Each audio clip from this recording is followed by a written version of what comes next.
अगर हम लोग पावर ट्रांसमिशन लाइन्स को बहुत ध्यान से देखें, तो अगर हम लोग उस लाइन को थोड़ा सा जूम आउट करके देखें, तो यहाँ पे हमें कुछ इस तरीके के कंडक्टर देखने को मिलेगा ना। अगर कंडक्टर की बात करें तो कंडक्टर के अंदर जो चीज़ जो कंडक्टर बनाती है वो है उसके अंदर के फ्री इलेक्ट्रॉन्स, ठीक है। यही वो चीज़ है जिसकी वजह से conductor is a good conductance property for the electric current, ठीक।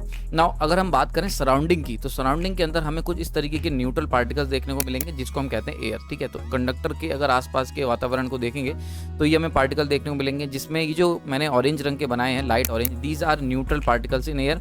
और साथ ही साथ कुछ हमें आयोनाइज्ड पार्टिकल देखने को मिलेंगे। ये आयोनाइजेशन कैसे होता है, तो ऐसा होता है कि एक्चुअली कॉस्मिक रेज कह सकते हो, और बहुत सारी वजहें होती हैं जिसकी वजह से जो एयर पार्टिकल्स होते हैं कुछ हद तक आयोनाइज हो जाते हैं, पर ये बहुत ही माइनॉरिटी में होते हैं। तो अब क्योंकि एयर के अंदर सारे के सारे जो पार्टिकल्स हैं मेनली न्यूट्रल पार्टिकल्स हैं, तो इसीलिए it act as an insulator, और जो कंडक्टर उसके अंदर सारे के सारे मेजॉरिटी में चार्ज पार्टिकल्स हैं, फ्री इलेक्ट्रॉन्स हैं, तो वो एक्ट एज अ कंडक्टर, ठीक है। तो यहाँ पे अगर हम बात करते हैं इसी कंडक्टर की और इसके ऊपर एक वी वोल्टेज अप्लाई कर दे, तो करंट बिल्कुल सीधे कंडक्टर के अंदर फ्लो करेगा।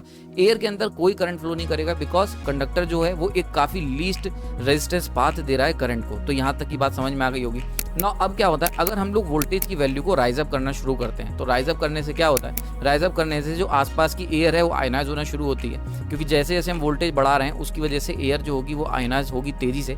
तो ऐसे केस में नंबर ऑफ चार्ज पार्टिकल जो होंगे, आयनाइज पार्टिकल्स, वो बढ़ना शुरू हो जाएंगे, ठीक ना। अभी भी करंट जो होगा वो कंडक्टर के अंदर ही फ्लो करेगा, क्यों, क्योंकि आसपास के जो चार्ज पार्टिकल्स हैं वो बहुत कम है कंपेयर टू द कंडक्टर, यानी कंडक्टर के अंदर जो फ्री इलेक्ट्रॉन्स हैं वो ज़्यादा हैं compare to the surrounding air charge particles, ठीक है। अभी भी हमारा सब कुछ सही है, कोई दिक्कत नहीं है। नाउ अब बात करते हैं दिक्कत की ना। अगर हम लोग वोल्टेज को ज़्यादा बढ़ा देते हैं, इतना ज़्यादा कि हम क्रिटिकल वोल्टेज को एक्सीड कर जाएं, तो ऐसे केस में क्या होगा, जो आसपास के जो चार्ज पार्टिकल्स हैं उनकी संख्या बहुत ज़्यादा बढ़ जाएगी, यानी कि एयर जो होगी वो काफ़ी हद तक आयोनाइज हो जाएगी, बहुत ज़्यादा हद तक, ठीक है ना। ऐसे केस में क्या होगा, जो करंट हमारा अब तक कंडक्टर के अंदर फ्लो कर रहा था, उस करंट को अब जो एयर है वो भी एक कंडक्टर की तरह दिखने लगी। क्योंकि क्या है भाई, करंट से अगर पूछोगे तो उसको इससे नहीं मतलब है कि हमें कहाँ फ्लो करना है, उसे तो सिंपली लीस्ट रेजिस्टेंस पाथ चाहिए।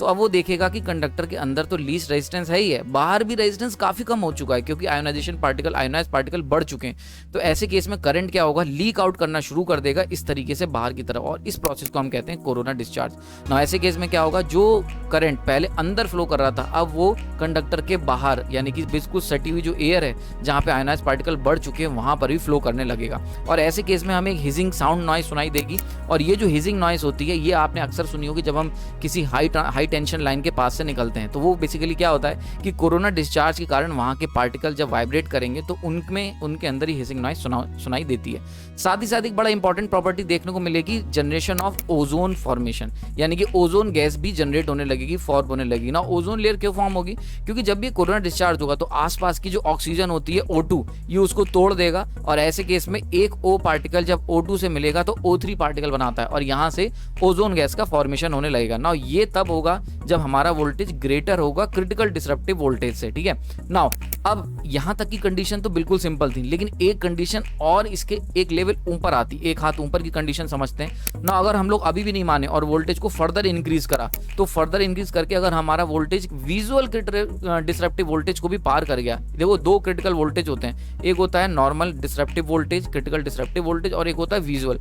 तो विजुअल को भी अगर तुम्हारा वोल्टेज पार कर गया तो ऐसे केस में क्या होगा, एयर का आयोनाइजेशन फर्दर इंक्रीज हो जाएगा, जिससे और ज्यादा आयोनाइज पार्टिकल होंगे, और ऐसे केस में क्या होगा, अब जो करंट जो पहले थोड़ा सा लीक आउट हो रहा था वो और बढ़ जाएगा, यानी कि ह्यूज क्वांटिटी में करंट लीक आउट होने लगेगा, और ऐसे केस में कोरोना डिस्चार्ज बढ़ेगा, ओजोन गैस का फॉर्मेशन बढ़ेगा, हिजिंग नॉइस बढ़ जाएगी।